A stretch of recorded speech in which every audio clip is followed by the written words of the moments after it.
Hi, my name is Chris Liddle, and I am the host of The Lifestyle Chase. In 2018, I started this show to have meaningful conversations. I've interviewed over 100 different people, both in and out of the fitness industry. This podcast is something I'm incredibly proud of. Welcome to Season 4. Thanks for joining me. All right, so welcome to The Lifestyle Chase. This is episode 213. We're continuing on with our multi-segment format where we will be giving you shorter episodes that you can continue on to listen to, or you can move on to something else. Today, I am joined by one of my closest friends in the fitness industry, Alex McBrairty. He is back for what I believe is his third official appearance. He has made some appearances back in the days of Real Talk by The Lifestyle Chase, which has since been discontinued. So if you were looking for those, they are in the vault. They do still exist. They are just on a backup hard drive. But having said all of that, Alex, how are you doing today? I'm doing fantastic, my friend. So I have to ask, because I look out my window and it's snowing like crazy. Is it snowing down there? It is not. It's a little chilly, but it's nice and sunny. There's some frost on the edges of the grass, but other than that, it's not bad yet. Well, fair enough. Soak it up. I'll send you pictures of the snow after the show. But so in a matter of like a few sentences, what's been the biggest change since our last episode together for you? Like, what are some things that really stand out to you when you summarize it? Well, I guess probably the biggest thing is I moved. I moved to a new home, more space, and it's been fantastic. The most stressful week of my life, the actual move itself, but... Well, I mean, I can imagine, but we're going to dive into some topics today that'll probably help people a lot with changes in their life and just with changing their mindset per se. I basically dropped the best clue possible for what we are going to talk about in this segment. Oftentimes when I look at your articles, when I look at your material, when I see how you coach your clients, you have a big focus on mindset and how it has an influence on people's life. And so I just wanted to unpack that with you today and expand on it. So I'm just going to turn the table over to you. Well, I'm glad that you're right. I talk a lot about mindset in all of the articles that I write and a lot of the conversations that I have. And it's a big part of my background, which any returning listeners may remember my psychology background. For those of you who are new, welcome. I have a psychology background. Thanks for being here.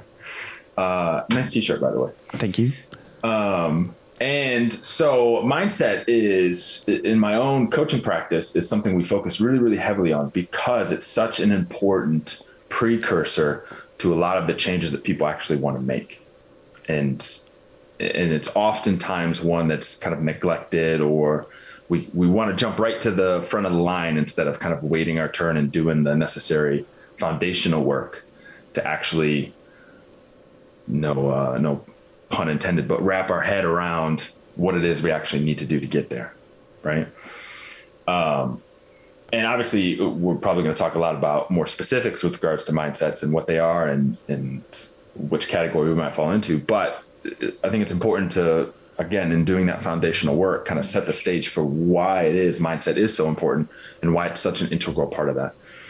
And so interestingly, anyone who's starting a fitness program, they want to change their behaviors. They want to eat differently. They want to move differently. They want to look differently. They want to make these changes that require certain levels of action.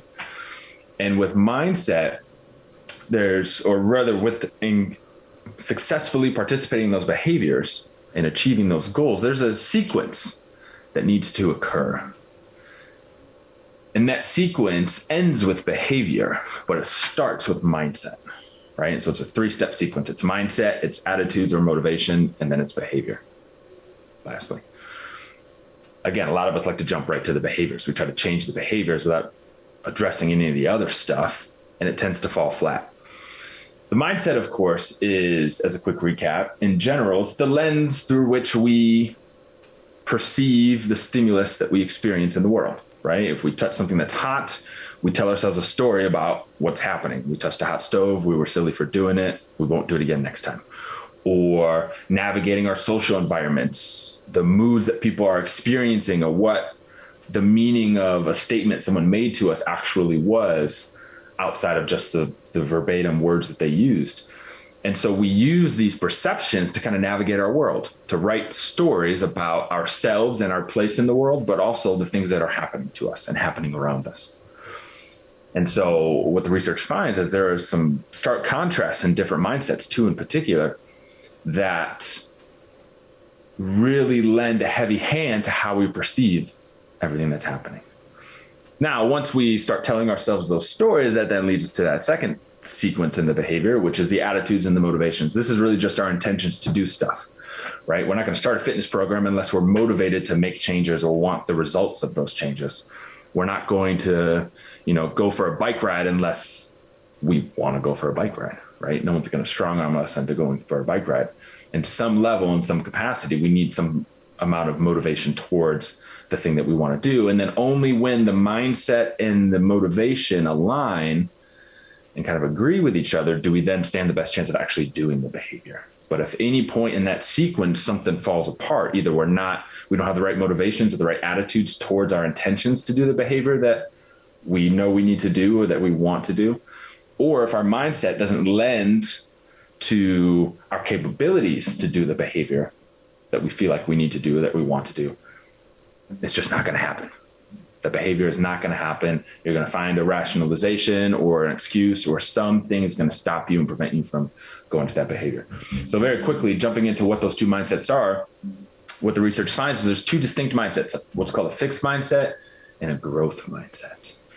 And which one we subscribe to is very, very important. So first, in our beliefs, the fixed mindset, the lens that we're putting on basically is one of, we have inherent skills and talents that we're just kind of born with. We're naturally gifted at certain activities, whether it's we have an acute hand-eye coordination for certain tasks, or we have a certain ability to make computations in our head, either strategically in like a competitive game, or for example, chess, or in spatial awareness, like building puzzles and being really good at building puzzles, or whatever the case may be.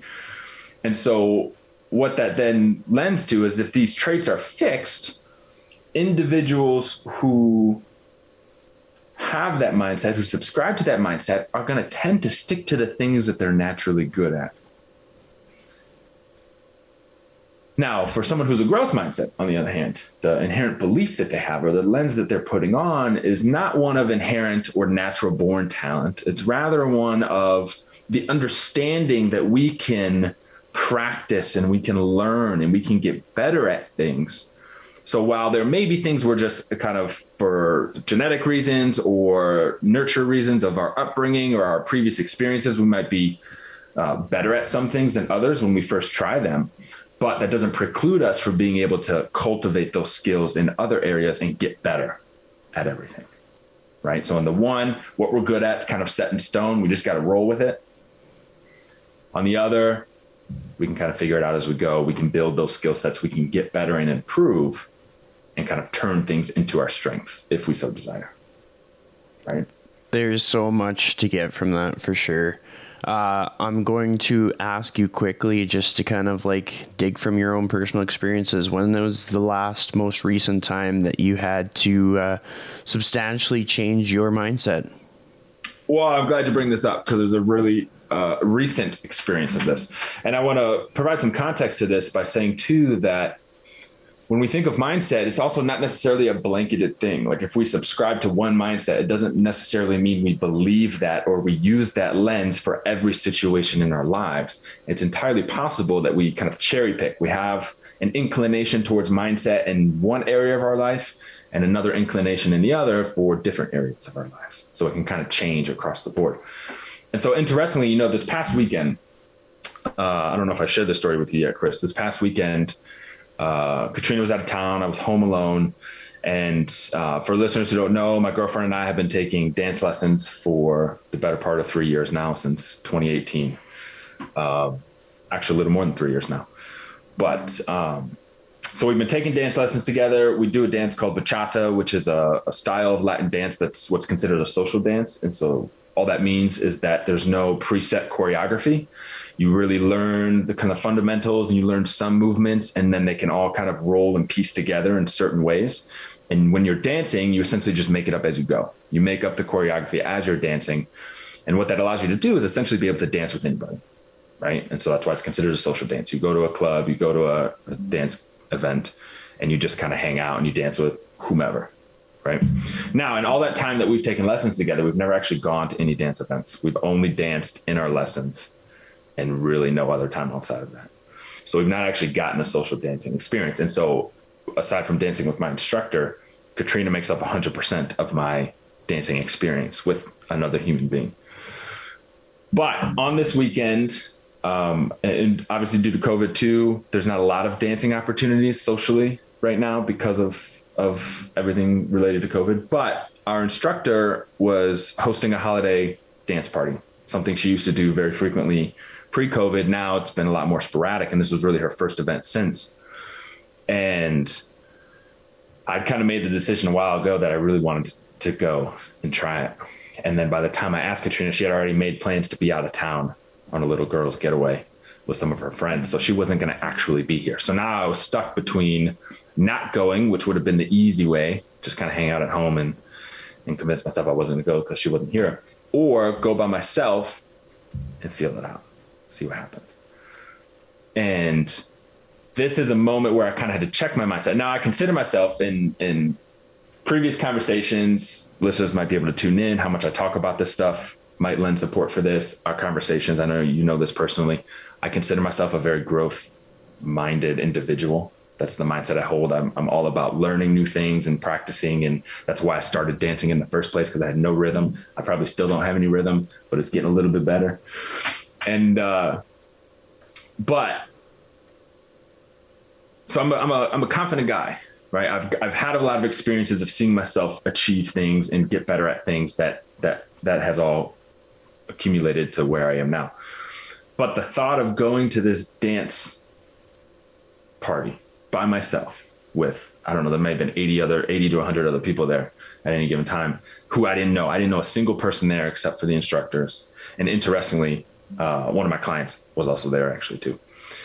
And to just dance with all of these strangers was something that I definitely had to check myself on, because it was scary. It was very fearful for me, because of a lot of, driving myself more towards that fixed mindset of, am I not good enough for this? Or are people going to judge me for not dancing well? And I mean, I've not just been doing this a couple of weeks. I've been doing this for a couple of years. So one would assume that that's a kind of a far out there belief, which is actually it lends a very interesting point to what happens when we are acting based on these two mindsets, fixed and growth. So what I was experiencing when I had all that fear about going there and being afraid of what other people would think of my dancing really lends a good peek or spotlight into what happens when we fail, given these two sets of mindsets. So when we have a growth mindset, and our focus, again, our belief is that we can get better at things. We can grow, we can get better.